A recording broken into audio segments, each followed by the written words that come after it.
Back to the 1960s. What's up, guys? GeorgeTheCloud here. Welcome to the channel and welcome to my life. We have Tony Bennett for once in my life. Big shout out to Brad. Thank you so much for the coffee and the support as always. So I'm pretty sure I have reacted to a cover of this song by Johnny Farnham. He did that in one of the show is like a show, the final performance of that show's history. And I think it was the same song, but I could be wrong. Okay, well, let's get into the song here. I've reacted to Tony just a couple times before, so I don't know too much about his career or his music. If you guys have more information, please let me know in the comments. And if you would like to support my music journey, please check out my Patreon over here. It makes a big difference. Grab some popcorn, fill up your water, put your headphones on. And let's go. Wait a second. I was gonna read this. Yes, it's the title track from his 1967 album, one of his most famous songs. Okay, all right. Let's take a look.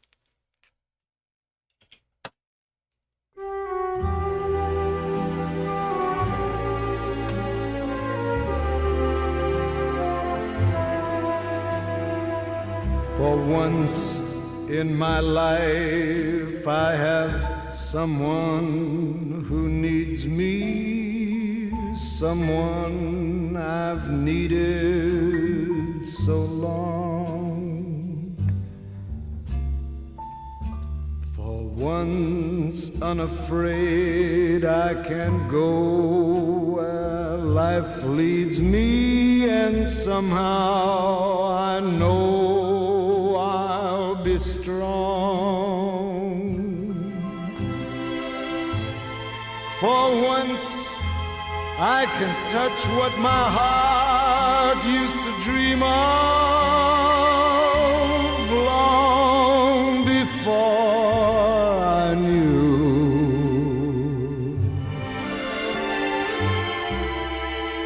Someone warm like you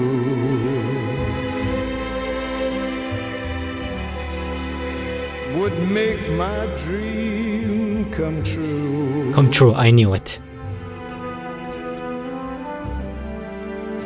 For once in my life I won't let sorrow hurt me, not like it's hurt me before. For once I have something I know won't desert me. I'm not alone anymore.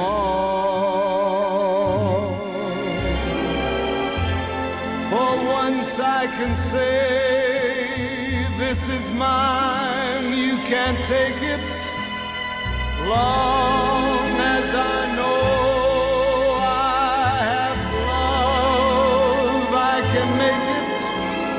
For once in my life I have someone who needs me.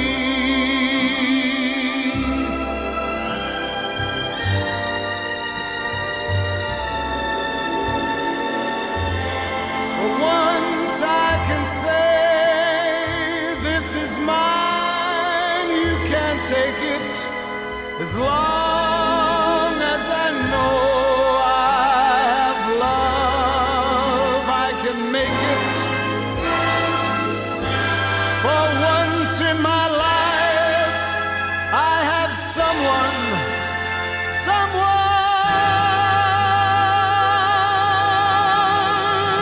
who needs me.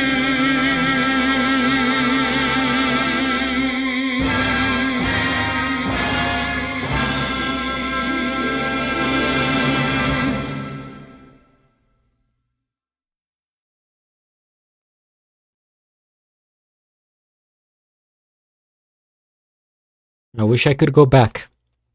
I have like a FOMO, fear of missing out, as they say. And I don't know, does this happen to anyone else out there watching? I was born in the 90s. I appreciate music from the early 2000s because that's what I grew up with. I wish I had lived in the 80s, my favorite decade. But now with this channel, I'm learning so much about music from the 70s. People are like, "Oh no, this is the best decade, the 70s." And now I wish I had, lived through it. And then every now and then there comes along music from the 60s where I'm like, I wish I had been around in the 60s to witness this, because there's something about the music that makes me dream, makes me visualize it. And I am, already a sort of whimsical person. I like surrealism in my art, in the way I go around, right? Just kind of having fun, joking, making the best of it.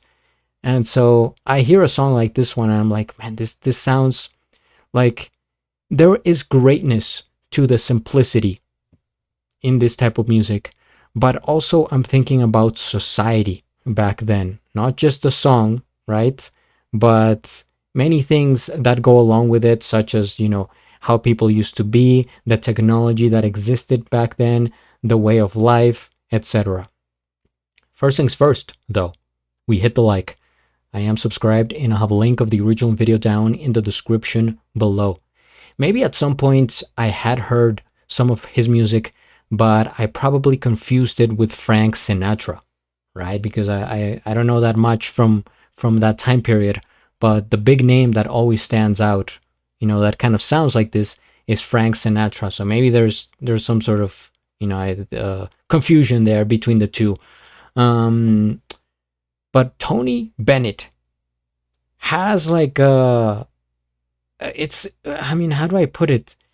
It's the type of voice that makes you want to listen. It's not fuzzy, it's not crowded, not trying to hide behind effects, auto tune or instrumentation or different things going on. It's there, and it's so powerful. In today's music, you can get away with so much. It's like unreal. Like sometimes I think, oh, I can become a musician in 2026. I don't have a. Let me tell you, I don't have a good singing voice. I think I have like a weak voice in general. But with all this technology available, right? We have so many systems. Everything is digitalized, so you can do your effects on the computer, play around, boom, make a hit song, right?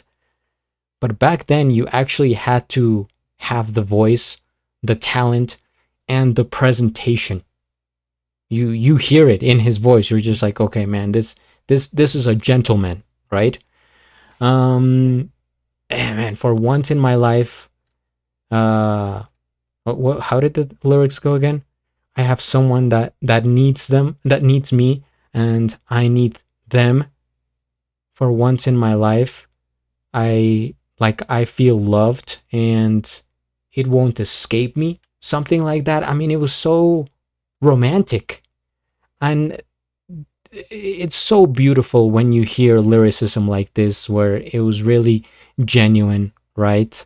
It was heartfelt, and this is why I'm again connecting it to society and people back then, because there's a change every decade, every few years. People change, like the whole world changes, but people as well.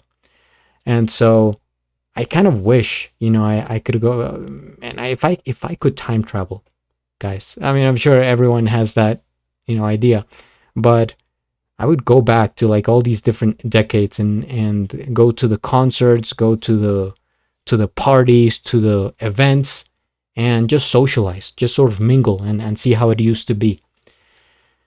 Great song. I'm going to just quickly look up the meaning here for the research part of the video. I want to make sure I get it right once and for all. All right.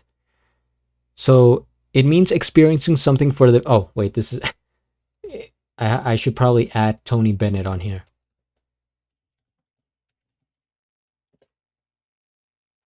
So Tony Bennett's rendition.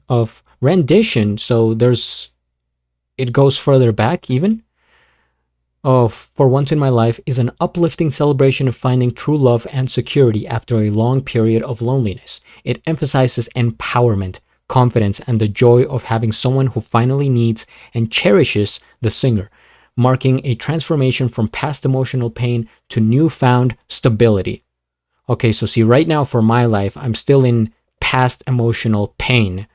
Now, I'm trying to cross over to newfound stability.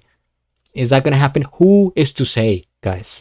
But where's the original then? If this is a rendition, For Once in My Life, original. Was written by Ron Miller and Orlando Murden in 1965, while famously performed by Stevie Wonder in 1968 as an up-tempo hit.